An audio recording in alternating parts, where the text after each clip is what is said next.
Secret friends, unite!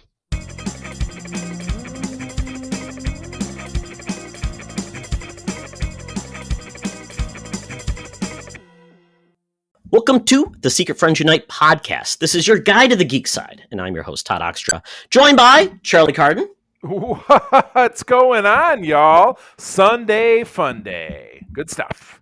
Absolutely. And Charlie, we are blessed with a guest this week from the Secret Friends Unite family. So please introduce our wonderful guest host.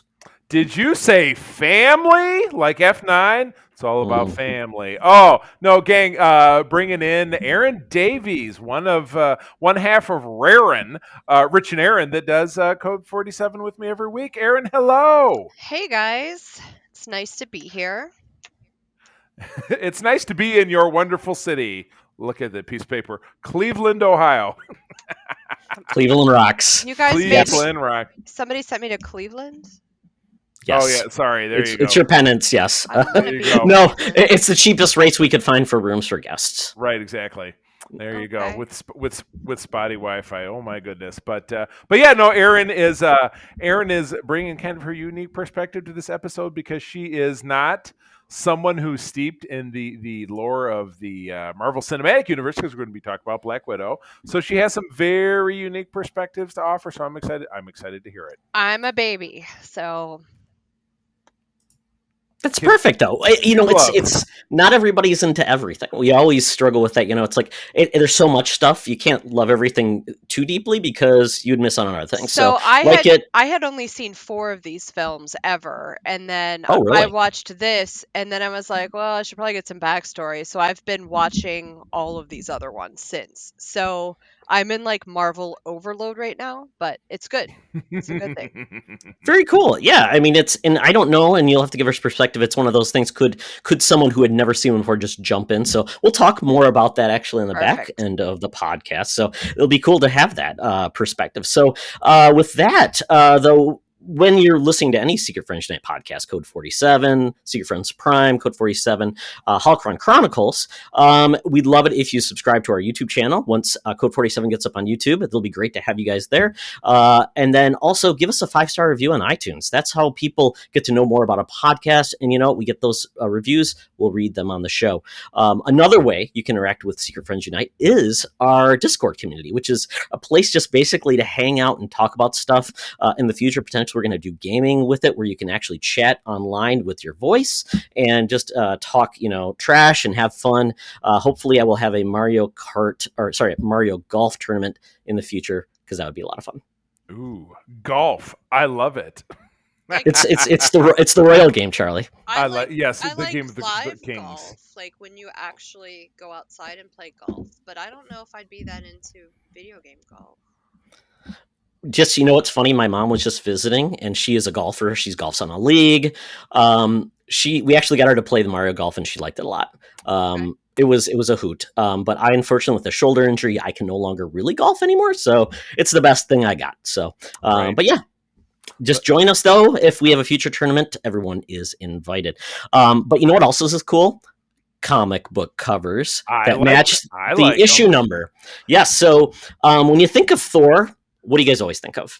Well, clearly by this cover, Dracula. Oops. Oh, did I jump ahead? Sorry. Yes, Erin was going to give her thoughts because I don't know if she's ever seen this cover before. I just think of a hammer. Thor and a hammer. If I had a hammer. And you know what he could do with that hammer? Put basically a nice stake through a vampire's heart. So it makes total sense. Nice to stake your acquaintance. Boy, on this cover, the handle of his hammer looks really long. Like, I don't know. But that's kind of a savvy one. It's from 1983, summertime. So almost 40 years ago. But yeah, Lady Sif, who we see really just most recently in Loki, being played by Jamie Alexander. Did I just make that name up? What's that actress's name? Jason Alexander's sister? Yes, exactly. Okay. I can see the similarities. Succumbs to the seduction of Dracula. Can't blame her. Can our hero defeat the vampire without causing harm to his lady love? So this does say, because we were talking about this in a recent episode, that while everybody thinks about relationship with Jane Foster or whatever, because you see it in the movies that he and Sif were a thing for a bit. So that's what this seems to imply. Yeah, I think it was before he went to Earth as, Dr. Don Blake. Right. But yeah, I think Gene Colan did the artwork on it. Really cool cover. But the fun part is this is about 4 issues before Walt Simonson really started his iconic run on Thor, which is really one of the best runs on Thor of all time. So, but I thought it was neat because Dracula showed up against the X-Men. He showed up in all the different comics you wouldn't have expected. So I don't know if an Asgardian, I guess an Asgardian can become a vampire. So I guess we've explained it. So the more you know, folks. The vampire juice flows throughout. It's probably like a future what if story. What if Thor became a vampire? That would be perfect. Thor Pyre when he got that sweet widow's pig. That's good stuff. Yeah, absolutely. Well, that is it for the beginning of the show, but now it's time to check in with our gal pal, our senior news correspondent. So without further delay, Madam Webb, take it away. Now it's time for Madam Webb's rumors and news. Take it away, boys. Thank you, Madam Webb. Well, Madam Webb, I don't think you've ever been introduced to Erin, but be kind. She is not a threat to you. She is part of the family. She's like a niece. So embrace her and don't poison her soda that she's drinking. Okay, pay attention to my hands. Family. Got it? Thank you. Thank you, Dom. Was that just like Vin Diesel? Yes, A exactly. niece. Okay. The movies. How old A do you guys niece. think I am? Is she like Captain Marvel? Looks like someone's A disaffected. grandniece? I don't know. Maybe great grandniece. I mean, maybe your parents had you when they were very, very old. You were the surprise child. Oh my goodness. I'm in pre-menopause. Well, That's okay. Madam Webb is in post menopause, if I'm not mistaken. Excellent. She's created a new name for it, and we just don't even want to talk about that. It's kind of sketchy. So we start off with the news this week. We start off with a deep look at the newest addition to Disney Plus. I believe it's going to be our next thing with Star Wars coming to Disney Plus, and that's Star Wars Visions. We talked about this before, but now we have a better look of kind of who the creators of the series are and what it will entail. It comes out in September, and it's all about an anime vision, Japanese perspective on Star Wars, which it's kind of interesting because George Lucas created Star Wars from inspiration from Akira Kurosawa's films. Yeah, exactly. So it makes total. I mean, and then the Ronin are kind of like the Jedi in a way.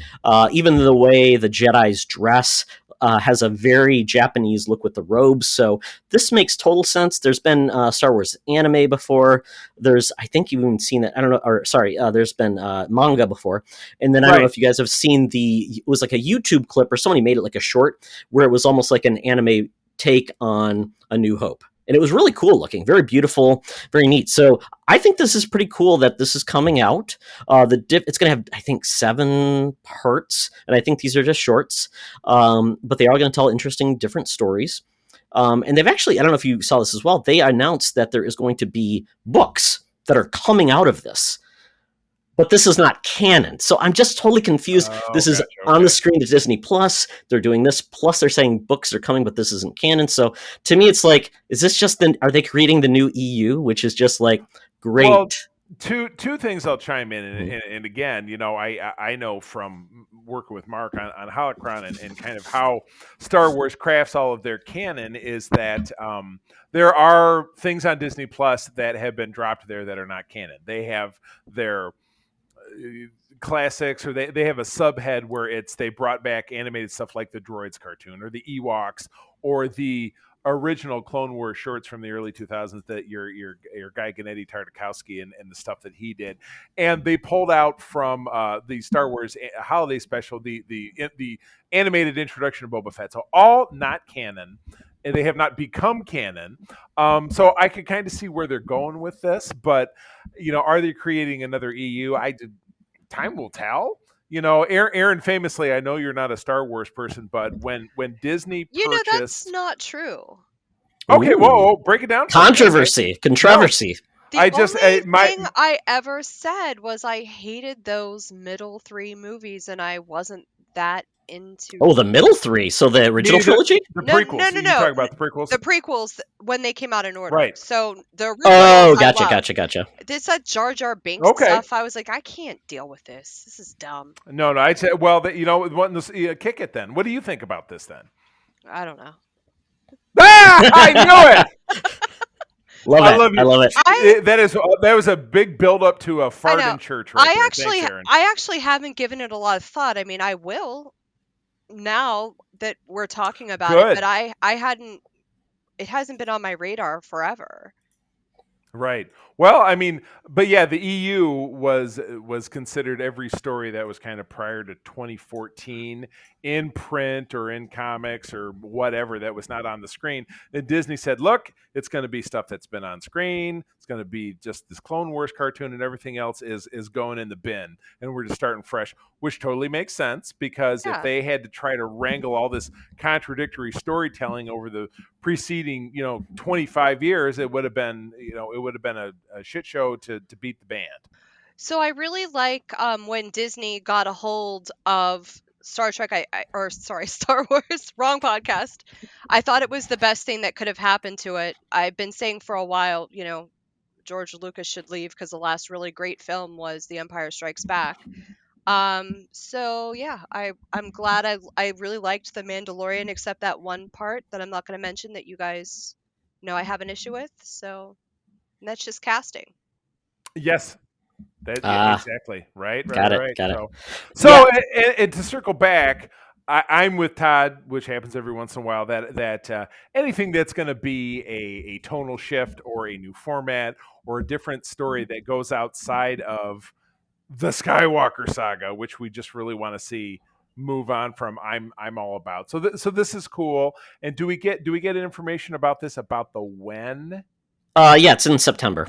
Oh, okay. Oh, very good. Oh, yeah. There you go. Yeah, I see it now. Yeah, on Wednesday, September 22. All right, cool. I like it. Disney is Wednesday is the new Disney Plus day. That's when they've decided they want their stuff out midweek. That's weird. Yeah, I don't think they should. Everybody else does it on Friday. They found out Loki did it differently, and apparently that Loki had the biggest ratings, so they're shifting to Wednesday. Right. Which I guess people have something to talk about during the week. They like that. I don't know, but it's, if you're at work and you can't watch it until you come home, maybe that's a problem too. Guess we'll have to wait and see if they stick with that. But last note on the EU stuff. But this is created now, Charlie. That was my only thing. It's like, this is created now versus the old stuff. So it's just a very weird take, because I just think this opens the door, and I'm perfectly fine if they want to then incorporate any of these ideas in future stories, which they have with Thrawn and different things like that. They pick and choose, and I'm perfectly fine with that. I don't think there should be a line in the sand, but it's just an odd one where they have the High Republic, they're going hole in the hog on High Republic being canon, which is not even on the screen yet. So very weird. Yeah. I agree, and it'll be something to obviously keep an eyeball on. So anyway, moving on to something that is going to be entirely about Todd talking about it himself. Go ahead. I guess so. The Witcher is one of my favorite video games, Witcher 3. I really didn't like the first one. I love it back to too. the second one. I'm not a video. Now I'm standing alone. Go ahead. Enjoy. High five. Kids. Okay, so I'm not a video game person. I do not like playing games with other people. I want to play open-worlded role-playing games alone. I don't want to online. No, thank you. I love The Witcher. I love The Witcher so much. I bought both for the last game. I bought both expansion packs. Yes. And the one is huge. It took me forever. But I never beat the game because I didn't want it to end, so I just stopped. So sorry, tangent really quick. So Witcher 3, so you played both of the expansions, but you never beat the main storyline? Yes. Okay. Oh wow. Oh, all I can say is I just did the same thing with Luigi's Haunted Mansion on my Switch. So okay. I just got it. I'll be like, oh, I love this game. I don't want it to end. I'm just gonna quit playing at the end. You don't want Luigi to die at the end because you've ended it and you turn off the Switch. His soul is gone. It's like yes. it's too much closure for me to end the video game. game. So I always end up quitting at the end. Too much closure. My wife does the same thing for some TV shows. She's like, I don't want the show to end, so I'm not going to watch the last one. I'm like, it kills me, but I get it. I get it. Each their own. So yeah, loved Witcher 3. The first season came out in December 2019. I really enjoyed it. That is based on the books, not based on the game. Yeah, and which is interesting. You can tell. Absolutely. It's a little bit different. It takes different standpoints in the story, but it takes parts from the games as well, which I think are part of. It's weird, like it's part of the game, part of the story, but it's really. I really enjoyed it. Not everybody did. I totally get that. Henry Cavill, he's a very handsome Witcher. You know what? I heard that going into it because I'm like, oh my god, he's beautiful. Like, how is this going to work? Mm-hmm. He did a great job. You could tell he's he's a fan. Oh yeah. Yeah. He built a PC and people just wanted to watch him do it. It's like the Ghost, where they do the sculpture. He's building a PC. It's very, very, very sexy. But we did get a trailer for season 2. It's coming out December 17th. So I'm 2 years later, which is just so long, but it looks really cool. And we get some story beats dropped. We're gonna have more with Ciri. She's such a big part of The Witcher, and now we're gonna see more of her actually with Geralt, which is great. And then, which I just think it's awesome. They actually had a Witchercon, which I thought was so cool. And it was on Netflix. It was streaming. It was 3 hours long. I love it. And just, Erin, for something that I was not aware of, but they are actually going to put out a special content for The Witcher, Witcher 3, which will incorporate some imagery from the actual series, where you can play as the skin of Henry Cavill as Geralt, which is very cool. Oh yeah, I like that. Yeah, it's really interesting. And then we also are, well, hey, who wouldn't want to look like him? He's very sexy. We are also getting an anime on Netflix, which is a side story, which is very cool. But this is not the one I was waiting for, which is actually a kind of a prequel telling how the Witchers were created, kind of the origin of the Witchers. And Michelle Yeoh is going to be in that. So, and it's going to be a 6-part anime. So I really like the fact that they're doing different media, different ways to tell stories of The Witcher, and I just love it. They're just building the mythology. You're making me feel very conflicted right now. I mean, you say actors' names that I like, and then you say words like anime, so I'm having a lot of highs and lows with this one. My son is an anime fan. I am not a huge anime fan, but I've come to enjoy some anime. And I kind of just tolerate some of the things I don't like about anime. So it's kind of a mixed bag. I can't do it. Yeah, it's a tough one. It's definitely a different thing. It's very cultural, as we talked about earlier. Now, we won't mention what we're going to talk about because that's for people that are into a different part of anime. Oh, so yeah. we won't go on to that. Yeah, exactly. Kids, you can find it if you want to on the internet. But yeah, this is really fun. It's once again building more stories about the series that I love so much. I really need to play Witcher 2 because I've heard it's excellent as well. And I do want to get around and read the books. So we'll see if that happens, though. Rockin' with Dockin'. All right. Well, glad you guys enjoyed that. I'll segue into this next one now. Have we all seen the Chris Pratt's The Tomorrow War over on Amazon? No, I did. Because if Chris Pratt's in it, I won't watch it. No, ooh. Like, see, I told you she was a Spitfire. It's just some people are crazy about him. There's nothing in particular you don't like about them. You just hate their face. Mm-hmm. Tom Cruise. Okay, Yeah. this is more specific. I hate a lot of things about him, but I do hate his face. I hate Chris Pratt's face. I understand. But anyway, Andy McDowell for me. Oh, you're right. There is something. I don't know, something about her. Oh my god! But anyway, the accent. Oh yeah. No, yeah. Her face. But at any rate, this film, which was done by Paramount, was scheduled for the big screen, was scooped up by Amazon in the spring for $200 million. Yeah, Chris Pratt says, there's a reason Amazon paid $1 gajillion to buy this film. The reason is Jeff Bezos loves aliens, and it's the best movie you'll see this year, which I assume he said very tongue-in-cheek. I enjoyed it. I was talking with my friend Brian about it yesterday, and it's very paint by the numbers. There's nothing super surprising about it, but a sequel has been greenlit, and I know I shared this on the group earlier this week, but I'm still scratching my head saying, how are they making money with this deal? Amazon Prime subscriptions, Charlie. Yeah, it's gonna profit over $200 million sequel or whatever it is. But you pay what? $129 $120 a year. $120 a year. Yeah. Okay. Yeah. And how many people are Amazon Prime subscribers? Every person on Earth. And 156 million worldwide. So I mean, for them, it's a drop in the bucket. Yep. Yeah, true. Okay. Well, my meager math skills having betrayed. I don't think there is a way like on Netflix that Netflix you can buy like Blu-rays of Stranger Things. So I was thinking, I don't know enough they sell their own like content. I know that's something where Disney Plus is saying that their content will not be on media. So I don't even know if you can watch this if you aren't a Prime member. Like you couldn't rent it.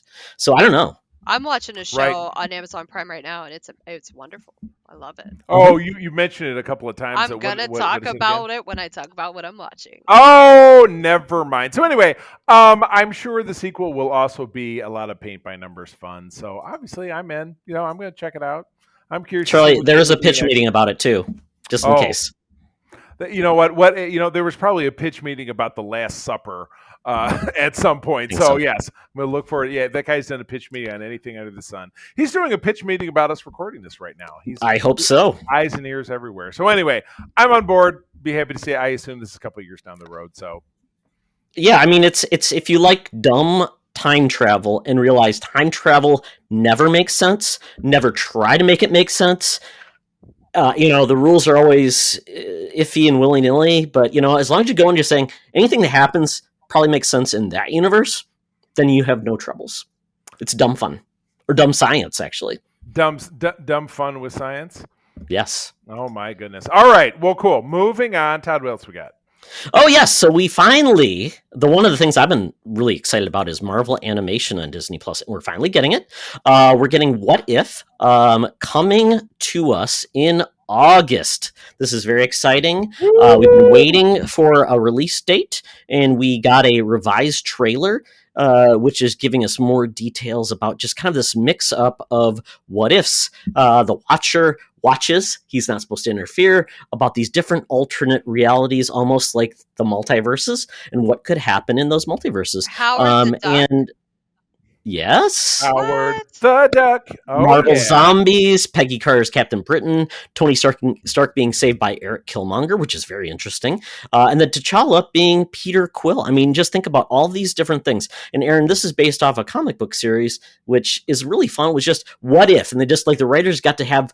It was almost like picked out like a bag of like topics, and they just picked out what if Thor was a woman. And that's how they came up with their topics. And they told one story, one shot, and it was over. Sometimes they revisited it, but now this is kind of taking that same mindset to, I think this is primarily the MCU, but I don't think so. Marvel Zombies are not in the MCU yet. So this is a new take on it. So the animation style is an interesting animation style, which I really like. It's almost photorealistic to extent with some animated flair to it. Right. It's kind CGI, like Spider-Man into the Spider-Verse, right? Kind of a little bit like that, yeah. So, but yeah, it looks really interesting, and just I'm all in on this. It looks really cool. Erin, did you get a chance to check this out? I looked at the article, like just now. Okay, good answer. Howard the Duck, and got excited, and then Charlie said Howard the Duck. Erin and I sing quite frequently on our show. As a matter of fact, today's episode was all about 90's. Erin, what were some of the what were some of the selections we sang about today? Oh, all the Black Box songs. Strike It Up. Strike It Up. Oh, that. Oh, yeah. Was that Martha Wash, or was it not really Martha Wash, but somebody pretending to be Martha Wash? No, that was C&C Music Factory, wasn't it? But I thought Martha Wash was also in Black Box, and like somebody was posing as her, or they used Martha Wash's face. What this was C&C Music Factory. The woman in the video was not actually the person who sang it. It was Martha Wash, apparently. We weren't doing that though. We did Black Box. We are absolutely for us. We are off the reservation with this. So anyway, woo! But yeah, What If has been one of my favorite series, absolutely forever. And it's great. It's your one and done. Like, what if such and such, this and that, and they're generally one shots. So these are going to be generally one shots, I believe. And then so the train keeps rolling. So I'm definitely fired up about this. Have been since it was announced. Yeah, more to come. Probably 22-minute long, and maybe we'll get a second season of this, because it just seems to make sense that there's so many stories they could tell. I think this could be a series they could go back to and just have a lot of fun with it. Absolutely. All right, cool. All right, so take us home with some facts and figures, Todd. What do we got? Yes, so this is kind of interesting. It's more of a business story, but it also is a feel good story because, Charlie, you and I have been doing this podcast for 7 years, and we've kind of felt the gloom and doom about the comic book industry. We always kind of felt like maybe it's dying on the vine, comic book shops are closing. We had distributors change, and with COVID, a lot of shops closed, and probably a lot of more shops will close because of lack of business. But we're finding out now that 2019 had a record-setting year of $1.21 billion in sales. But 2020 actually did bigger than that, $1.28 billion, a 6% increase. And what they're saying is single issues were down by almost 20%, but graphic novel sales increased by 9.1%. Graphic novels sell for more, and they're available in different places, in more places than single issues. So I don't know if this is going to be a good thing for comic book stores or not. But at this point, bookstores are the biggest part of the market right now, is 645 million, comic book shops at 440 million. So I think this is good news because I think graphic novels are a way to get people into comics rather than having to come and get single issues. You can get a whole story in a collection. I think it's better for the industry because it has more stability than single issues, because you hear about that. Like if issue 3 didn't sell, then you might not get an issue 4. You don't get a full series. So I think I'd like to see more comic companies just basically saying, we're not releasing single issues. We're just doing a collection of a story. So artists get to tell their whole story. And essentially it's not that much more expensive. A single comic is $4. A graphic novel is $20 usually, and you get a whole story. So I think this is a better look. I don't know if comic book companies or comic book stores would love this, but people buy graphic novels at comic book stores. It means that the inventory would be turning less. They'd be stuck with an issue that doesn't sell well. So I think this is a positive. So Erin, I'll ask you. Do you ever go to a comic book shop? Is that something you're interested in at all? No. So but I'll do a follow-up question. I'm very happy for all of you. Oh, would you ever think we're of happy that you're happy? Yeah. I mean, do you even know where there's a comic book shop where you live? Yeah, I know there is. I live in a city though, so. Okay. Yeah, because I mean that's something. It's like a comic book is you have to go to a specific place versus like I'm going to Target to buy something. I mean, I don't have to go to a shoe store if I don't want to. I can go to Target and get shoes there, even though they might be the quality. But there's very few like single purpose stores, and comic books are just one of those things where it's kind of the only thing you can go for. So in a lot of small towns like where I grew up, I didn't have a comic book store. Charlie, you had one, but I lived up in the boonies, so I relied on like Revco Pharmacy to buy comic books. So, yeah, so a lot of people aren't even aware if there's a comic book in their town, a comic book store in their town. It's just one of those things. It's a hard sell, and it seems like it's more of a thing people do because they love it versus being a great business opportunity. True that, indeed. So yeah, yeah, I was gonna say it will not change. The brick and mortar piece, I do, because I enjoy collectibles, and those aren't going to be digital. That will still be something that, like, we were in a shop just today because we had lunch out. There was a shop next door. I was shopping for my son's birthday, which is this week, and so we found like a T-shirt and a graphic novel for him to read. But as far as myself, that's not necessarily a place that I'm going to be going to look for that kind of stuff. But you always have to remember that people are going to enjoy things differently, and that is the spice of life. Absolutely. So, folks, if you want to open a comic book store, please do it. Don't listen to me. If you love it, can make money off it, I wish you success. Oh, well, now it's time, Charlie, for us to go over to our favorite establishment where you can get our drink on and our nerd on, and that's the Geek Easy. Talk nerdy to me. Talk nerdy to me. We're sitting in the Geek Easy. The cover band's playing. Drinks are pouring, and we are ready to get our nerd on. So, Erin, you are kicking us off this week. What is getting your nerd on with? I am watching a show on Amazon Prime called Clarkson's Farm. And I'm watching Loki. But I'm more watching Clarkson's Farm. I'm on my second watch through of it. I love this show. I keep telling everyone to watch it. So it's Jeremy Clarkson. I don't know if you're into Top Gear. He's the guy.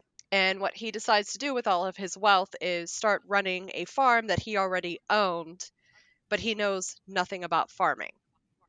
Nice. Makes sense. So he's just basically learning about how hard it is to farm. It's like the wettest season they've ever had in Britain, so everything goes wrong. You know, they keep telling him government regulations, you can't do this, you can't do that. And it's just awesome. And he has a really funny sense of humor the whole time. There's some great characters he meets on the farm, and he drives some really cool stuff like a Lamborghini tractor. Of course he would. Yes, of course. So that's what I've been watching, and Loki, which I'm enjoying it. I watched it all. Is that the end of the season, or is there more? One more episode. One episode left. Yeah, this Okay, I Wednesday. watched all the ones that they have on Disney Plus. Okay, that's what you're up to speed then. You're up to 5 just finished, and yeah, 6 will be out Wednesday. And- I do have a follow up though for Clarkson's Sure. Farm though. Yeah. So I am a big fan of Top Gear. Yeah, me Jeremy too. Clarkson is not known to be a nice guy. He is kind of reviled for being very rude. He's basically yells at his staff. He's kind of not a nice guy, but he's very charming. Yes. So he's not exactly like this on the show. He's more just genuinely funny. Like, for example, there's a guy that has worked on this farm since way before he owned it that he just helps out and he builds the fences and stuff. He cannot understand a word this guy says. And in fairness, I can't either. But Jeremy will just be like, yeah, that sounds great. And he'll laugh. And this guy really thinks he understands him and he doesn't have a clue what this guy's saying. So he's not rude and mean to people like you would expect from Top Gear. Maybe it's because it's his home and his community, but he is funny. You should put like subtitles on. Maybe it's like Brad Pitt when he played like the Pikey from from what was it, Snatch, where it's like right. even British people can't understand them because they're like, what are you saying? There's Nobody knows. there's a guy on it named Caleb who's like 21 and he knows everything about farming, and Jeremy hires him to help him out. And this kid Caleb is rude and abusive to him like you would expect him to be on Top Gear. Perfect. And he Love it. and he Nice, just puts that's up with good. it. Because he's probably like, I need you because I don't know what I'm doing. Oh my god, this Right. kid like wants Please save me. he's all upset because it's the pandemic and he can't go get a perm.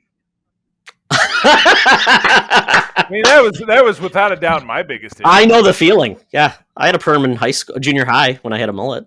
Will you please send us a picture of that in private chat? I've got one where my dad's helping me learn how to shave, and you can see the mullet in the back. Yeah. Oh, Can you totally awesome. put that in our group chat, please?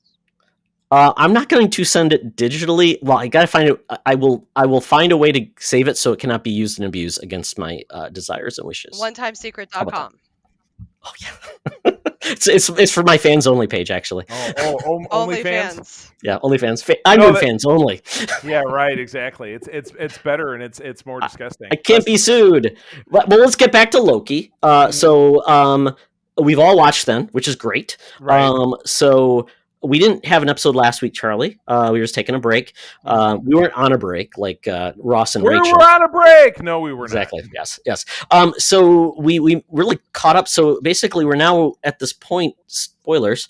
Going forward, where the cliffhanger from last week, Loki was pruned, and so was Mobius. And then we think Loki's dead, but he's not really, which was a weird part of that mid credits thing. It's like they could have not had the mid credits and just had him wake up at the end. It just seemed like that was kind of like a kind of a silly one.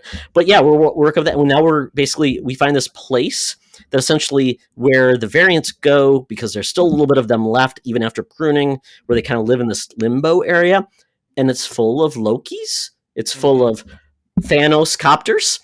Yeah, that was weird. And there was like that alligator or something. I was Yep. like, what? And somebody even pointed this out. There, that aircraft carrier that fell down. Yeah. Yeah. That aircraft carrier apparently disappeared in real life history, which was part of the Philadelphia experiment. So Right. I love it. Was I think it was the Fitzgerald. Was it the USS think- Fitzgerald? I think it was a destroyer, not an aircraft carrier. Okay, sure, But but anyway. that I liked how they threw that in too, because Yeah. it's kind of like that mystery, and then we Right. get all these Lokis. We get a a black Loki. We get the old Loki in the classic suit from like the 1960s. Richard E. Grant, actor Richard E. Grant. That was awesome. Yep, we get Kid Loki, and then we get Alligator Loki, and they are just having a good time. What are we seeing here? That's the picture of you shaving with a mullet. Oh, it's absolutely spot on. It looks like more like Anakin's rat tail. Oh yeah, I was going to say, and proportionally, that is what his body looks like. Yeah. I'm 90% head.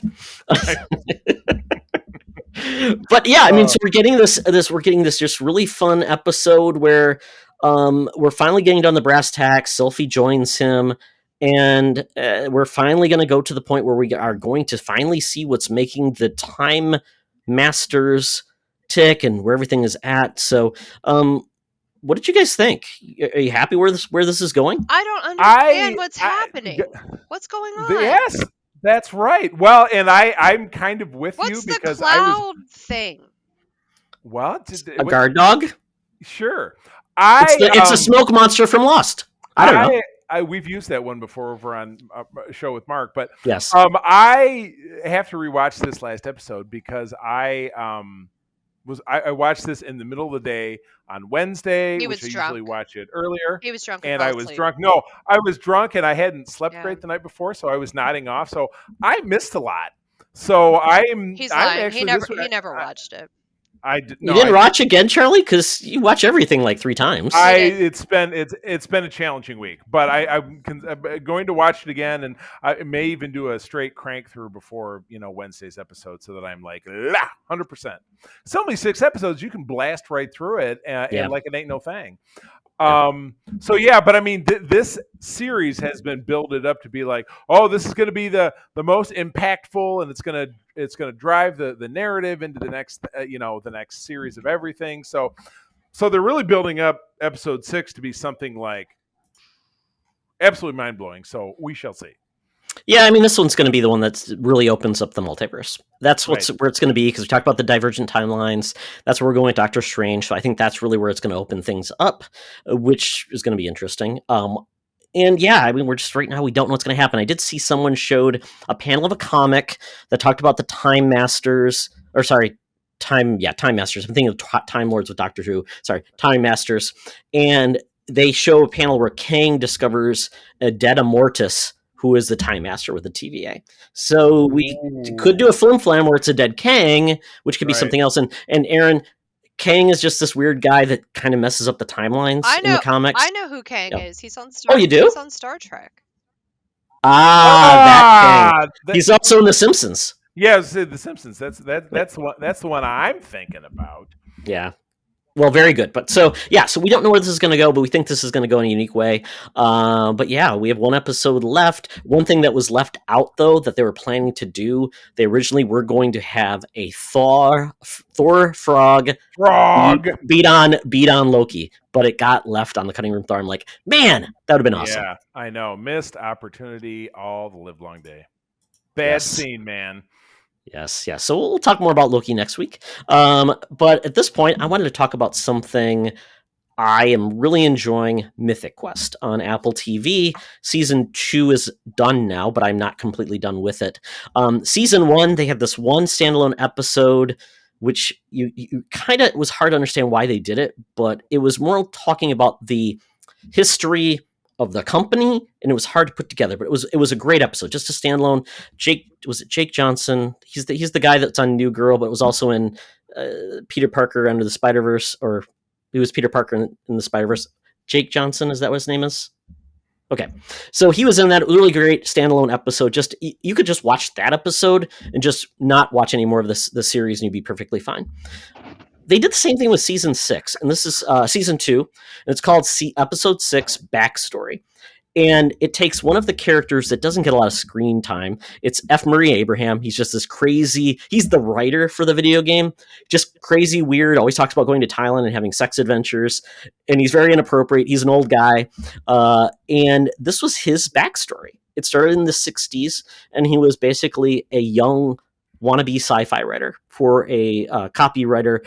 He was hired to basically edit, and eventually he could pitch his story to the publisher. Along the way at this publisher, there was Ursula K. Le Guin, Isaac Asimov, and also, I'm forgetting. There was another famous writer that were there at the time. So it was very much in that era of sci-fi that was really Who was it? emergent, Carl Sagan? very exciting.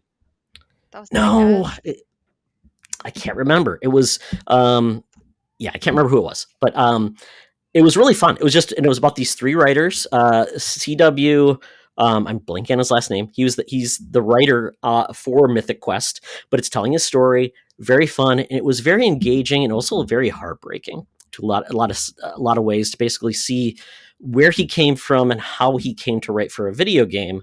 But it was also heartwarming at the end too. So it's just one of these things where I love the fact that they're doing like the standalone episode that really you don't have to watch, but you could watch it as a standalone episode and just really enjoy it.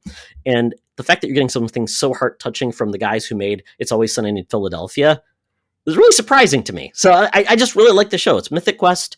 It's basically about people that are making a video game, but it's not really about the video games itself. It's just like most comedies. You don't really care about the premise. It's the jokes and the stories. So very fun. It's on Apple TV, and season 2 is completely out now, so you can watch it and enjoy. Oh, can we let cats in? I was going to say this one was pawing at me anyway. So you know what? We're keeping it real. Cat out. So you guys keep talking. I'm going to let the cat in. Okay. Yeah, that's one of the exciting parts of our video podcast now is cats can be seen versus just heard or screamed when they land on you or gestured against. So good. Well, while she is catting, I will jump in and talk a little bit about what I was watching. So Todd, did you touch on this in a previous? No, I have not yet, but I did see 1994. Did not see 78 though. Gotcha. No, this is this is fun. So this is it's on Netflix, which I'm wary of. Like, there's a million series everywhere, and you got to have this, but every once in a while one will land. And April and I really do enjoy the horror slasher comedy subgenre. So this is kind of cool. It's a 3-part movie series, as it were, because they're feature length. They're over 90 minutes. Basically, we're picking up, and we love the fact that the first segment of this takes place in 1994. April and I are the same age. We were both getting out of high school, so it's like, they're playing, music by Nirvana and this and that, and everybody's wearing grungy clothes, and the cars are really shitty, and blah blah blah.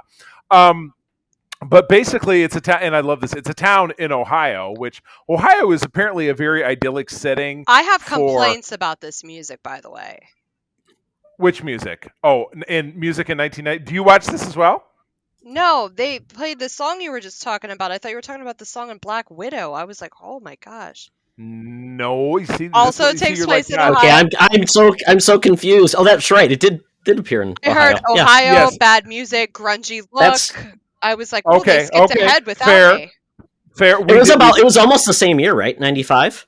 Yeah, that's correct. Yeah, beginning Black Widow set in 95. So anyway, yes, I'm not going to spoil a ton because I'm going to encourage you to go watch it. But yeah, 1994 setting, a sleepy hamlet in Ohio where you've got the right side of the tracks and the wrong side of the tracks. You got Sunnyvale and was it Shady Town? Shady side. Yeah. Where a slasher shows up, kills a young girl who is played by Maya Hawke, who was in Stranger Things, and is the daughter of Ethan Hawke. And is it Uma Thurman? She's good. Yeah. Oprah Uma, exactly. So anyway, and then ancillary characters, other characters within it start to unravel the mystery of an evil presence that has existed in this town going all the way back to the 1600s. So 1994 jumps back into 1978, which is the last, which is the prior incident that involved the Sarah Fear, the witch, Fear Street, and it's spelled differently. It's F-I-E-R is Sarah Fear, who is the originating character, but it's spelled Fear Street with an E, but then you think everybody's afraid, and so... Where are you watching this, Charlie? It's on Netflix. Netflix, okay. Yeah. I may we'll see. I may tell you absolutely nothing more about it because I want you to enjoy it. But yeah, segments 1 and 2, 94 and 78 are out now. Segment 3, the final segment, does come out on Friday, so easy. But at the time you're listening to this program, so go and check it out. It's very enjoyable. I like it. Yes. Yeah, 1994 was cool, and this is based off the Fear Street novels by R.L. Stine, who made Goosebumps. Oh This yeah, was I his more remember that. adult series of books. Well, not adult, but tween or whatever. I will tell you though, this is a hard R because some of the deaths. Yep. All I will say is, bread, Charlie. You know, yeah, bread. The consistency of bread versus the human. Yes, head. yes. That's It all was I'm saying. kind of like surprising. Like, ooh, I did not expect to see that. Yeah, exactly. Yeah, and it's weird that it's actually not a TV series. It's just standalone movies, which are part 1, part 2, part 3, essentially. Right. But they go backwards in time because the next one is 1666. Right, the origin, the start of everything. So anyway, we'll stop talking about it so that Erin can jump into it totally fresh. I love the Yeah. idea of this because I remember reading R.L. Stine books when I was really, really young. So it makes sense that it's going to be really graphic because people who read those books obviously are old now. Yeah. At least middle-aged, so. They're old. They're so old. Oh my God. But anyway, yeah, that is it for me. And Todd, it's time to move on. Where are we going? Oh, Charlie, we're going to check in with our mutants, see how they're doing, and we are going to go to the Thunderdome. Welcome to another edition of Thunderdome! Thank you, Tina. The mutants have been gathered for a topic or a game to be entertained. And this week, we're doing a topic. It's going to be the Black Widow spoiler cast. Well, folks, if you're made it to this point, if you have not watched the movie, stop your podcast device, walk away, see Black Widow, and come back. But considering it was a huge movie, whether it was in the theaters or at the Premiere Access, you probably already saw the movie. So we're going to get started. So Charlie and Erin, Black Widow takes place after the main plot of Civil War when Clinton Company have been arrested, but before the scene when Cap breaks them out of jail.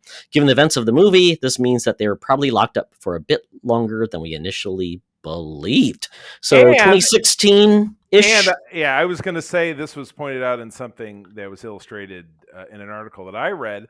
When you're seeing that scene at the end of Civil War, you see Cap walk up out of the shadows and he's like, and everybody's looking back at him, but you see the guards strewn everywhere. I think Natasha is the one who did all the ass kicking there, and Cap's just like, dee, dee, dee, dee, dee, because he's just wearing his jeans and shit. He's not even doing the ass kicking. So, yeah. So I think that she did the whooping.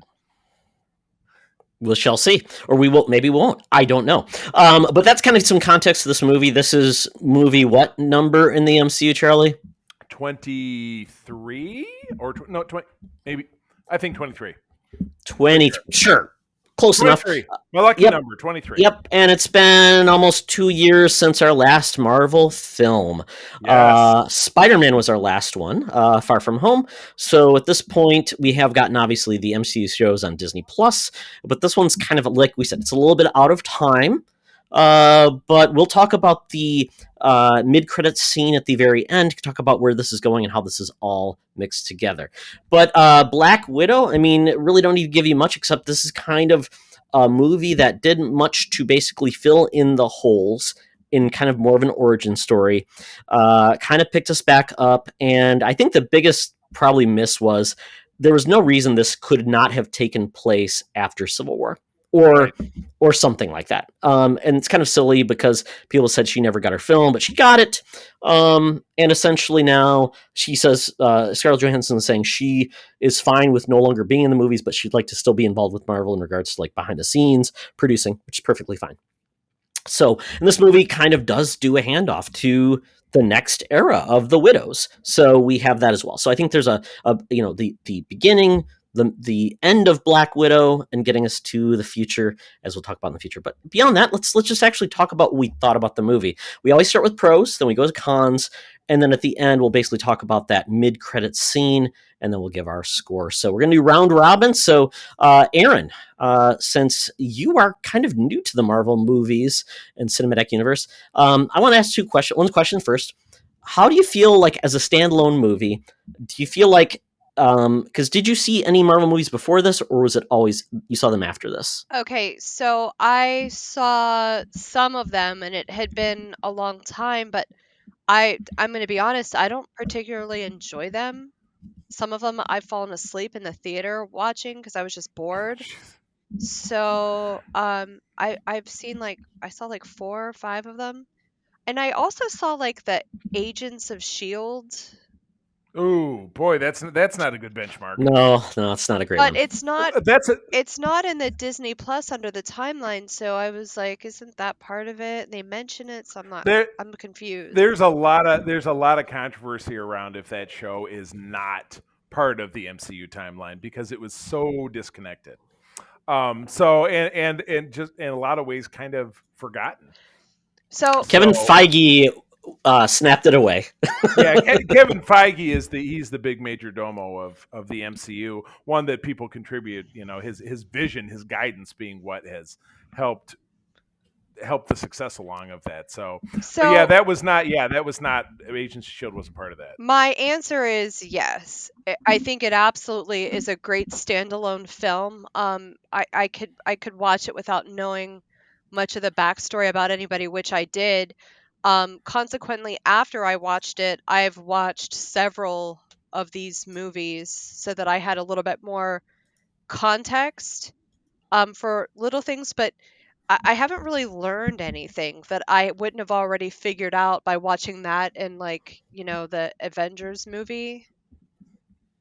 Mm-hmm. So, Gotcha. I mean, it was a great standalone movie, but none of the other ones I watched were. Got it. Yeah, I mean, she made her debut. Black Widow made her debut in Iron Man 2. Yeah. Yep. And then obviously she became part of the Avengers and all those things. And she was obviously a big part of the Captain America Winter Soldier storyline. Yeah, right. Yeah. Yep. Yeah. I actually, So, I mean, I have that movie on pause right now. I've watched about 20 minutes of it. That was my favorite until I got until Endgame came out, which Aaron, I know you were not a fan of Endgame. All right. It's right up there. Yeah. Winter Soldier is probably like my number 2. Black Panther is way up there too. But yeah, so that's a good one. That's a good one to watch because you do get some more growth with Natasha. You get to know more about her and kind of her relationships, which we didn't get a lot of because when she's in the Avengers film, there's just so much screen time somebody can get as a character. So, well, good. Glad to hear that, it stands alone versus just being something like a lot of people that are not big like comic book fans and things like that grew up with these characters. It wasn't missed out. It wasn't like a comic book movie to me though. No. It was, there were a lot of it's like an action film. Right. Yeah, like the Bourne Identity in a way. Yeah. Right. And you didn't have a lot of superhero-ing. Right. The only powered character in that was David Harbour's Red Guardian character. Yeah. Who was really played more for comedic laughs because he's absolutely he's a big chunky bearded ding dong, but he still had the juice. But yeah, but that was about it. Everybody else was just was just kung fu fighting. Pretty much, yeah. And there wasn't a lot of baggage in this film. It wasn't a lot of. You kind of had a very simple plot line. I disagree with you.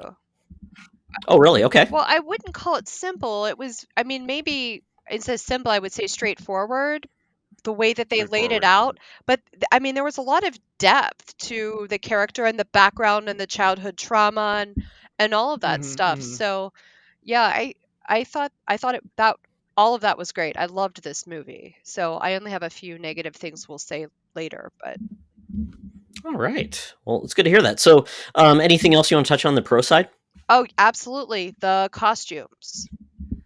These women are wearing really tight costumes and, they really close up on them like they usually are, but the fabric was super flexible and super breathable. It wasn't vinyl. It wasn't plasticky.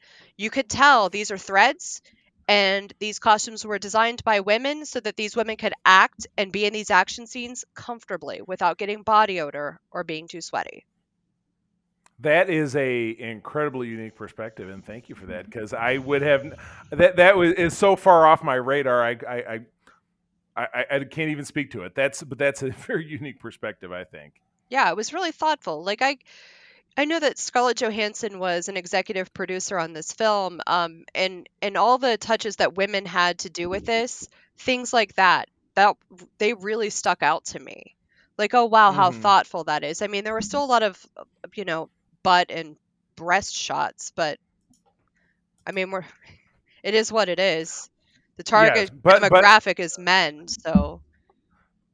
Yeah, and a female director had the obviously the vision to recognize that, and that's why it happened. Well, she still wants to continue to be hired, so of course.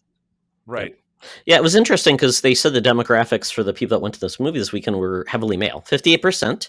Shocker. So it becomes a thing where that's a good thing, but also almost like kind of wish there was more female representation at the box office as well, because it means, interested in, and I think obviously the stigma has always been, oh, no one will go see a woman at the, as a superhero. It's box office poison. Obviously Wonder Woman, Gal Gadot, that movie was huge. Yep. This movie's doing very well at the box office. So Right. I don't think that's a problem anymore. It's baby steps, though. You're gonna have a lot more Yeah. women into this stuff, but it's gonna Yeah. be a process. It's gonna take a while. Yeah, and sometimes even the nerdy genre, there's a lot of still nerd stink on a lot of comic book films. Oh, I don't like those. Those are beneath me. And so sometimes people are just like, it's not for me. And, I totally get that. So I but feel it's the interesting. same way about them. They're not for me. I don't have much of an imagination. I like Star Trek, but I'm not that much. I'm not like a comic book nerd at all. Like I said, I don't like anime. I don't read comic books. So it's going to be hard to get women that are like me to go and see this. I mean, I literally saw this so I could do this podcast. Well, look at us enhancing Well, your outlook, And looking beyond the I'll furthest be horizon. honest with you, I enjoyed it. I enjoyed it so much. I'm glad that You tried I something new, watched you it. enjoyed it. Yeah. Extra's usually the one that pushes me to do that because I'm like you, Aaron. I'd rather just watch Star Trek for the 57,000th time, and that works for me. Yeah. That works for me. It's what we do. We have a whole podcast based around it, so that is Yeah. okay. And while I was saying this is a simpler movie, it was just devoid of all the baggage, I think, Right. so much of what the Marvel films is. It's like, you need to do the Infinity Stones, and you have to know who this guy is. You have to know this guy Right. is. And Yes. it's like, if you don't know all those things, and it's like, well, then Right. I'm not really enjoying it. And it's like, does the movie stand alone? If it didn't have all that stuff, would it just be a okay movie, but it's got Marvel Right. on it, so I actually care now. So that's Right. good to hear. And I can't follow Right. these No, other movies, I'm like, I don't know who that guy is. He looks like that other guy. They're just like hot guys in Right. tight clothes. I don't know who's who. That's awful. Yeah, and 23 movies later, I mean, you should not be required to see 22 movies to That's- enjoy a film. Yeah. That's a It's- huge it's just investment, silly. even though the vast majority of them are available, obviously, on Disney Plus, which everybody under the sun has. But again, watching 23 movies is a Herculean task for anyone who started from scratch. But I'm sure people are doing it all the time. So anyway, moving on. Yes. So there was Aaron's pros. We've all really mixed in. I know, Todd, did you have anything else to jump out? I really love the supporting cast of this Oh, film. yes. I thought they were fantastic. You know what? I this is kind of a pro and a con. I really think, is it Florence Pugh? Yes. Yeah. She was the best thing in this movie. I think she showed why Scarlett Johansson just doesn't have a lot of personality to me. And she was kind of the most boring thing in this film to me. And I think Florence Pugh stood her up every 2 seconds. It's like, oh my God, or Melina, and I just felt like Scarlett Johansson I've never felt like she had a lot of presence. And I think it made a lot of sense to have these really interesting characters with her on that journey, because I don't know, Black Widow has never been like, oh, she's an awesome character within the Marvel movies. I thought she's okay, kind of like Hawkeye is okay, but they never felt like they were the best things they never stood out as much as some of the other characters. And no one also, that will be my con. I'll pause on that. But I love Florence Pugh. I loved all of the supporting characters. I thought they were fantastic. They added so much life to the screen. Whenever they came on the screen, I was just like, oh, I'm loving this. I'm really engaged with them. So I really like that. So I thought that was a fantastic part. Let's see, what else did I really like?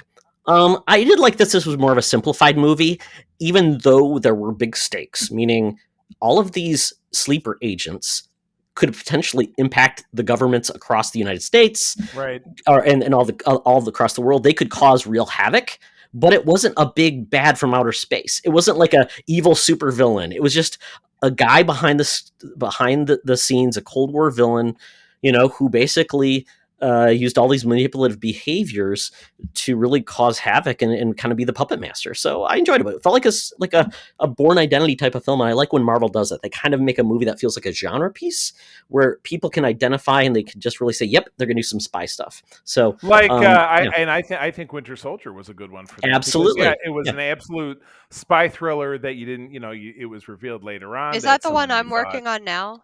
It is, which Yes. we're not going to It talk much about, but you find out that this thing that you thought was that thing is not this Yep. or that. So I'm and actually as far as enjoying the one I paused, the one you're talking about so far. Love that. Love that movie. And these two movies, I would say this and Winter Soldier are very much like companion pieces. Yeah, in the way it's like on the run, kind of trying to stay undercover. Uncovering things that were not meant to be uncovered. Yeah, exactly. Yeah. I mean, and I liked the Thor movie Ragnarok. Is Ragnarok? Oh, it's a great film. Whatever. That's the best. That's the best of the Thor films. Don't watch the other ones, or you'll be disappointed. Oh, okay. Yeah, skip them. Okay. Yeah, no more. You know as much about Thor as you need to by the time you get to Ragnarok. Unless you love Loki, which I love Loki. Loki's the best thing of the first two Thor films. Hemsworth is great, but the movies really kind of were a bore. But Loki was always awesome on screen. The other thing I liked about this movie was I kind of liked the fact that it didn't have to be completely an origin film. Right. I don't like origin films. I didn't think they needed to do it. They filled in the gaps on her history, and it negated the need to do just that part. It pulsed them in. It gave us those pieces we had always been wondering about because they've talked about these things, and it was just enough, but also moving the plot forward. I was worried about this being a mid-quill, as we said, Charlie, but they did the most important thing, which is they did it for a reason, which was introduce new characters, new plot lines going forward, and these characters going forward, we don't know what their fate is yet. So it's not like we already know they all died. We don't know. So I think that they did a great job of doing that as well. Right, and you don't know if Yelena, if she disappeared during the snap, or if any of the other ones disappeared during the snap. Sure, that's inconsequential. Even though in the Stinger scene we do end up seeing her again. But is that it? Is it me now? I believe so. Okay. Well, again, the beauty of going last is that all of the stuff has been said. But I really honed in on the fact that it really did set the table for other things. And again, if you have an affinity for this character, you're able to dive in a little bit deeper. But again, introducing new characters. Yelena, Florence Pugh's character, is fantastic. She is very interesting. But in a summer of, say it with me, family at the cinema. I'm sorry. I can't stop riffing about F9. I mean, that is just it's good stuff. This was great. I mean, the first part of the film really reminded April and I of the TV show The Americans, which was on FX and wrapped up a couple of years ago. That was great. That basically had the same plot line, but this was really collapsed down. And really demonstrated, the deep-seated psychological issues that came with what was executed. And it is any film, any form of entertainment at all, that when it makes you reflect upon things in your own life, challenging relationships you might have with your parents, challenging relationships you might have with your siblings, we've all got them. If you've got a parent or a sibling, you have a challenging nature of the relationship, without a doubt. Todd, you and I have talked about mine. I've talked about yours. Erin, you've told me about yours. We all have them. So I like to see it when that kind of thing is explored.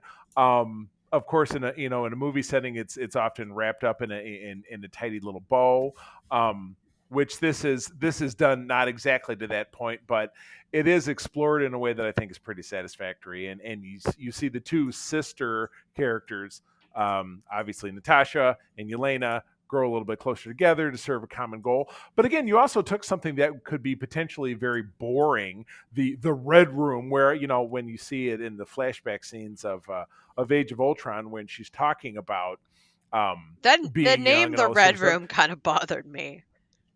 I understand, but this took it, and it's like, well, it just looks like it's a room somewhere, and blah. Well, he turned it into a flying sky prison. It sounds like the name of a place in a sleazy club. Well, there's the Red Shoe Diaries, which David Duchovny was in, which is a Skinamax series. And that was before he had to go to that special kind of rehab. Absolutely. Yes, Probably didn't help. Yeah. Red Room Rehab. There you go. The 3 R's. Yeah, I thought the Red Room was going to be like the ballerinas, where they're Yeah, ballerinas, but they're exactly. like deadly and things like that. Yeah. So But then they talked about, Dracov's like, well, he always keeps it on the move. So clearly the ballerinas or whatever that deal was, that's the way it was, 20 years ago. But now with the innovation of technology, he's got his floating sky palace and he's got them all programmed with his little ring computer access. And there's the dust and all this different stuff. So I like that they were able to take concepts like they were also, able to take that conversation between Loki and Natasha in the Avengers and say, well, Barton told me all your dirty secrets, the hospital fire, Sao Paulo, Dracov's daughter, which this filled in the gaps of Dracov's daughter. And obviously her great regret was that she had to do this thing in order to complete her transition to Budapest, Charlie, Budapest. Yes. Like the W's, like Cool Whip. And yeah, so this really cracked open that none of this desperate part of her past that she's trying to escape, that in the end of it, she's able to rectify it and she's able to save not only the life of that burned up little, girl who's now grown, but then all these other girls as well with the magic red pixie dust. So there's your name of the episode, Magic Red Pixie Dust. You're welcome. We should call it. So that's what I like. That's what I like the Red Room. The Red Room. Oh my God. All right. So the con factory. We're taking it to the con floor. So it's Erin's turn. What did you dislike? If I'm going to listen to Don McLean's American Pie, someone is paying me $10. So Disney owes me $10. And then good luck with that. They owe me $5 for listening to a really bad Nirvana cover. That was tough. That was like, yeah. And when we were watching it, because I started watching it again, I got the premiere access so I could share. My best friend Miranda, she's a single mom. It's tough for her to get out to the theater with the kids to see something. So I thought, you know what? I know April and I are going to watch this. Miranda uses my Disney Plus, so I just did this so she and the kids could watch it because I thought there's my good deed for the week. So we're rewatching it this afternoon. I watched it from my bed the same way. My bed. I did. So I was rewatching it. Yeah, I was rewatching it with the captions, and it gave the name of whoever was doing the cover tune, and I'm like, I don't even have any idea who that is. You're like, why isn't she doing like some sort of animal rescue commercial with Sarah McLachlan and go away? In the arms Flannel depression. Flannel. There, Todd. Now that's the name of the episode. Flannel depression. I'll put it in. Write it down. Thank you very much. Flannel depression. Man, the 90s were so edgy. How did I survive the 90s? I don't know. You had that mullet. That's true. That was your golden key. All right, Erin, what else you got? Is that it? I know you loved it, so is that it? Oh, there we go. More draw. Oh, there we are again. Todd with a mullet. Mullator. And a bad mustache, too. That's not a mustache. That's your smile. That's your lovely smile. No, but I did have a bad mustache, though. All right. He would show you. I did have a mustache. He would show you this picture, but he's afraid of what would happen with it after the fact, and I don't blame him. There's a mustache now. Oh, even better. I love it. So, Erin, anything else before we move on to Mr. Oxford? No, that was the only thing I can think of. Oh wow, that's pretty awesome. Not bad at all. I wasn't sure about the blue hair. Like, when I was that age. Oh yeah. And when I was that age that year, if I would have came home with my hair dyed like that, I would have had my ass beat with my own shoe. Kind of stands out you kind of stand out if you're an undercover Russian agent kid in Ohio. Yeah. Right. Child services would just come to the door and say, your child has blue hair. Which is ironic because I got a picture from my son 2 days ago that he went and dyed his hair blue. He's Sonic, Charlie. Come on. Okay. He's Sonic. Okay. He wants to be Sonic. Gotta go fast. That's his deal. But it's more acceptable for people to dye their hair now than it was then. Absolutely. Yeah. Yes. By then, oh my God, it was the fruits of the devil. Yeah. Exactly. Yeah, I think of like Goth Talk and That SNL skit. Satan dyed your hair. Oh my God. Absolutely. All right, Todd, what do you got? Well, I did talk about where Scarlett Johansson, I just think that she was kind of the weak part of this movie, which was her movie. And she had some good moments, but I just felt like I never loved her take on this movie. I just felt like a standalone perspective, though. Like, I have to disagree with you, and maybe there was something else lacking, and you have that opinion before seeing this. But I felt like her kind of demure attitude, which you describe a different way, really worked for me for Sure. this character in Sure. this role.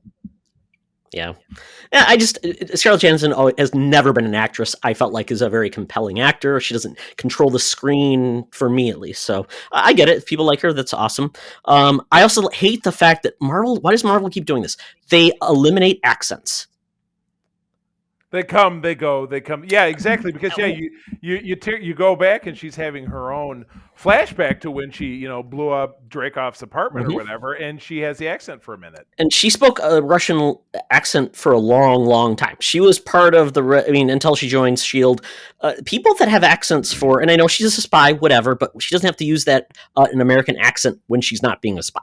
So that to me, I hate that they did it with Scarlet Witch too. I just think it's annoying and lame, and it's like, oh come on, it would make much more sense. I always imagined Black Widow with an accent, right? Because she was always because she's accent Russian. confusion.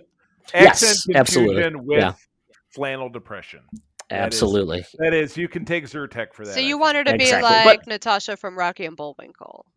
Absolutely, just like all the other actors that were in it. Other than that, I was like the little plot holes. Dreykov, the death of the explosion that impacted his daughter. Was it just not confirmed that Dreykov was even there? Yeah, where the hell was he? He was in the window. You saw him in the window. Exactly. So it's a freaking explosion, destroys the building, flesh and bones everywhere. And it's like, he's perfectly fine. No damage whatsoever. His daughter still has a head. I mean, if she was that destroyed, she wouldn't even have a face. I mean, like, there'd be nothing there. He had the equivalent of the Russian Iron Man suit. I don't know. And why? Yeah, it was just very weird. Why couldn't he get her a face transplant? Absolutely. So the only thing I could think of is it's just a plot hole because the writers made it that way. Right. But and I had imagined what she's in as a cybernetic suit, because even though she can mimic things because of her programming, it does not give her super strength. So that was another thing. Like, she's beating up a super soldier and hitting them across the room and things like that. So it must be a cybernetic suit. So maybe the damage did not affect above her neckline. So it's like her head is just attached to the suit. I don't know. It's the one thing I'm like, that's a huge plot hole. She's like one of those heads from Futurama.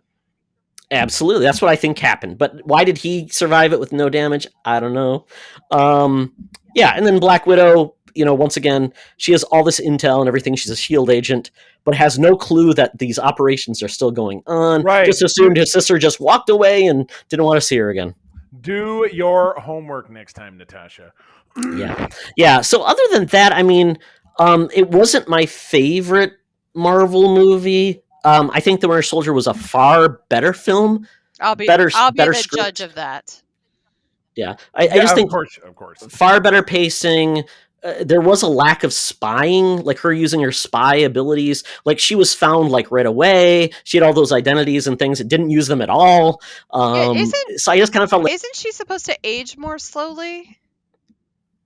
no, she has no special ability. She's just a human. No, just been trained. I read something about this somewhere. The Black Widows have no superpowers per se, but they have other genetic modifications so that their aging processes slow down. Hold on. I can at least tell you, because I've never heard that. Doesn't mean that it's not the case, but it is mentioned obviously in this film that she was singled out, a la the Jedi Order, as having a genetic predisposition to being a super badass or whatever. Yeah, like it was detected. Okay. So just like the Jedi are like, well, we sensed in the Force that this newborn baby is Force sensitive, so we're going to go steal it. Yeah, so this is kind of that same thing. But yeah, so I felt like this movie really lacked that. Like, Winter Soldier really had like a really undercover spying and things like that. This, I felt like that movie really lacked it, and it was just like she was found automatically because she had the vials. And then other than that, I didn't really see a lot of that undercover like spy work. So I felt like the movie kind of nailed some parts. I think it just lacked some others. So this movie's probably my lower tier Marvel movie. I didn't laugh a lot, and maybe that's a good thing. There's a couple, like when the helicopter crashed, I laughed at that. I thought that was pretty funny. But beyond that, I liked some of the other actors. But the movie was okay. It was fun, but if this was not a Marvel movie, I've been like, that feels like an Amazon Prime movie to a large extent. Like it's okay. It's nothing great. Special effects were fine. They were good. But yeah, oh crap. Aaron's drawing a picture now. You're not. Oh, no. You need to go to YouTube to see this, but I can't tell what it is, Aaron. Sorry, you're a little pixelated. Tree picking flowers now. Oh wow, very it's nice. a whole outdoor scene. There you go. I'll send it. Oh, I love I'll it. send it. I love it. Wearing my flannel and being edgy in 1994. 1994. Well, yeah. So I mean, yeah. I think I like the fact that we got introduced some new characters. I think that was the best part of this. If those characters weren't there, I'd be far more down on this movie. But they really made it. Yeah. So right. So works, So the cast was it was very synergistic. Yeah, Rachel Mhm. Rachel the whole Weisz did a grid great was job, hard. didn't she? Oh, yeah. I was surprised I saw her in the very beginning, and then I was like, oh, they're not going to use her anymore. She's such a huge actress. Wouldn't they utilize her? And then when she came back, I was like, okay, cool. talk about not aging. Right. I She is not know. aged. Yeah, Wow. I'm working maybe on it. she got that shot where she didn't age anymore. Versus David Harbour, who looked really Yeah, right. Talk about a non-flattering role for him, man. Yeah, no kidding. All right, well let me take us home here. So again, going last kind of gives you the advantage of not having to repeat all the same beats. But this was something that April and I chuckled about, is that this film suffered from an abundance of convenient plot contrivances. Falling wreckage. She was on the one thing that fell on the other thing, which is how she was able to turn around and rescue her, her, get at Dracoff and blow up his chopper or whatever. And then falling through the sky, she was able to just, make herself go fast enough and catch Florence Pugh and make sure that he put the parachute on her, and she had one vial of the stuff left that in the end of it she could throw it in the Taskmaster's face, and that ended up working out. And they ended up in the same duct where she knew it was there because she and Hawkeye had hit out there 10 years earlier when she was doing things. So just a lot of like, oh, it's good that happened so that they didn't get hit by a bus or whatever, or the car chase scenes. It was like, well, it was fortunate that she was able to tear the door off and throw it so it could slide and knock over the motorcycle, and a lot of the like Final Destination kind of stuff. You know what I mean?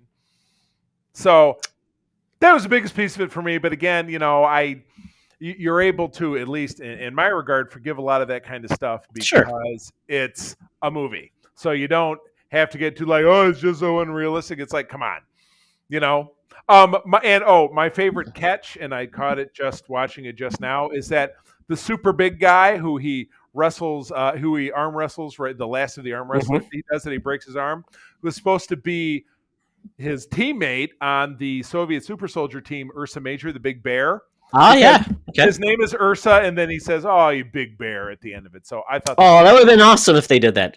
Yeah, I thought that was really fun. But since all those guys get swallowed up by an avalanche, we're not going to see that character again. Highly unlikely. What a bummer. I will say one last con. The fact that we didn't get the Red Guardian actually having a really cool moment. He just seemed like a big oof and a joke. Kind of disappointing, but it was still fun. Gotcha. All right, so now we get to the portion of the program where we get to rate this bad boy from... No, we get to talk about this mid-credit scene, gotcha. Charlie. Oh, yes. Well, okay. All right, Todd, go for it. So, Aaron, since you probably got up to speed on Falcon and the Winter Soldier, where this character debuted, the mid-credit... Did you watch the end credit scene? Of which movie? Black Widow.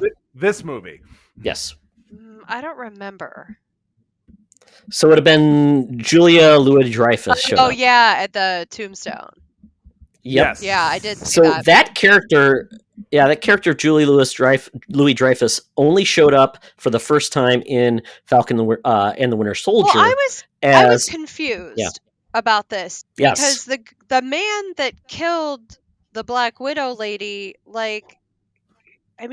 she made him kill her. Yes. So right, exactly. Why is this lady trying to get the sister to kill him? She's shady. I think it's a trick. Yeah, so that's we're gonna find out. Yeah, in the Hawkeye TV series, which is what this is teeing up to. Okay. Yeah, this is a weird one because if you stayed for the end credits, It was really the end credits. It wasn't a mid credits. This was the end Yeah, it was credits. after they I had to were watch done. the Teamster logo. Yeah, I had to watch the Teamster logo go by. So to finally watch this, and we get this Contessa that shows up, and she's talking to Yelena in modern times at Black Widow's grave. And essentially, you find out that she's essentially doing jobs for the Contessa, which we found out in The Falcon and Winter Soldier. She's putting together a team. She's talking to Johnny Walker and getting him to be part of the team. So essentially, you've got a secondary player who is putting together people either superpowered or with superpowered ties. She's basically creating like an anti-Avengers, Thunderbolts or something like that, a team that she can control and do what she wants. And essentially, she's feeding Yelena bad intel, basically saying, I want you to take out Hawkeye because he killed your sister, wherein, if you watch Endgame, like you did, that's not what happened, as you've said. Right. So Exactly. basically, false information leading into the fact that we do now see the Contessa has her tendrils everywhere, building a team. We don't know who else she's recruited, and we don't know what her end goal is. And she's kind of a new character that we're just, really don't know much about. And her end game. But basically, this is leading to, Aaron, the Hawkeye TV series, Right. where Florence Pugh will actually be in, show up again. So we Right. assume that's where it's going to be. I don't know if she's going to be the big bad or basically becomes like the heroes meet, they fight. Oh, I didn't kill her. Okay, let's be friends. Okay. Yeah, guaranteed. We should be seeing that show, I believe, this fall. I think that's going to be the next live action. Oh, so they're done filming. MCU show. They're done filming. it. I believe so. I believe so. Okay. Yeah. Yeah. Okay. Yeah. So it's again, a matter of convenience. It's a setup that just like in the first Avengers movie where you saw, in the trailer you saw Iron Man and Thor and Captain America fighting. You're like, oh God, they're at odds. It lasted for like 10 minutes, and then they're all on the same team. So in the kind of the same deal. In the Marvel Universe movies I saw, I'm trying to watch the ones that I want to see. There were a couple I was like, I just can't. All the Thor ones I skipped over. But I'm trying to watch them in order that they are, not the when they came out, in order of the timeline. So I'm a little bit confused about it. Like, so they're not going to use the Agents of S.H.I.E.L.D. and they're not going to use all those bad Spider-Man movies they did. But like, I saw Spider-Man in the one movie with all the people. Is that in this? I don't understand. Yeah. The most recent Spider-Man movies, there's been two. So the original Spider-Man, Homecoming, and Far From Home are part of the MCU. Tony Stark is involved in those, so those will be part of it. But yes, the other Spider movies you don't have to worry about. Okay. You are going to have to worry now about the MCU TV series on Disney Plus, like Captain and Winter Soldier, because we've got characters that are showing up in those series that are now going to impact the series, which is going to be crazy. Okay. Like WandaVision, so that's going to be a little bit more complex. I loved WandaVision. Good. Oh, very awesome. Yeah, I mean, you're going to see her again in the Doctor Strange movie. Okay, that's going to make sense because when I saw I'm sorry, I don't know much about this. No, that's fine. When I saw them all, I thought it was strange to see Wanda in that. No, what they're trying to do is basically give more characters more screen time, more stories to tell, and the MCU, because like Agents of S.H.I.E.L.D. was never really part of Kevin Feige's MCU purvey. He wasn't in charge of it, so that's why now everything is kind of like canon, and if it's on Disney Plus or in the movie theater, it kind of all connects. So the interesting part is this movie was delayed basically a year. So the interesting part is this end credits scene. This character was obviously announced now, but she actually should have been announced a year ago, before the Falcon and Winter Soldier. This is where it's like, we don't know if this was filmed before or after, because everything's kind of out of order because of the COVID situation. So it's kind of a weird situation where we don't know if this was always planned or if it was an adjustment. So it's kind of an interesting take, and we know where they're going next because we've got a TV series now. Okay, cool. Yeah. So awesome. that's where we end. So we basically are going to get Yelena showing up in the Hawkeye series. We could get these Black Widows showing up in future, series, movies, whatever as well. So we're building once again more lore, more world building, as Charlie loves world building, because world building has to happen. Because world building for world building. Yeah. Absolutely correct. Well, good deal. Yes. Well, that takes us a wrap. But Erin, I want to toss this back over to you because on Code 47, you did talk about a very important upcoming event that does have to do with raising funds for charity, which, of course, we care very much about, and it relates back to our network. Is that okay? Absolutely. It's okay. You got it. Okay, perfect. So we are emceeing, and when I say we, I mean the Code 47 podcast. So that's going to be me and Charlie and Rich, mostly Charlie, because I have other behind the scenes stuff to do. But anyway, we are having a virtual convention. It's going to be primarily focused on Star Trek, but not exclusively. It is a charitable convention, so it's going to be for 2 animal shelters, a big one in Canada, a big one in the United States. And yeah, we're going to have a cosplay, Star Trek and non-Star Trek. So no matter what your cosplay is, please join. We have over $200 in prizes for the cosplay, and then we have thousands of dollars worth of stuff being auctioned off. Artwork. I mean, it's insane what we've got in donations so far. So definitely check it out. It's going to be really cool. And I welcome anybody to come. It's free, which is a good price. And it's virtual, so you can find it anywhere you look. That's right. And I think Is anybody going to cosplay as Jeremy Clarkson? if somebody does, they'll win because I'm one of the judges.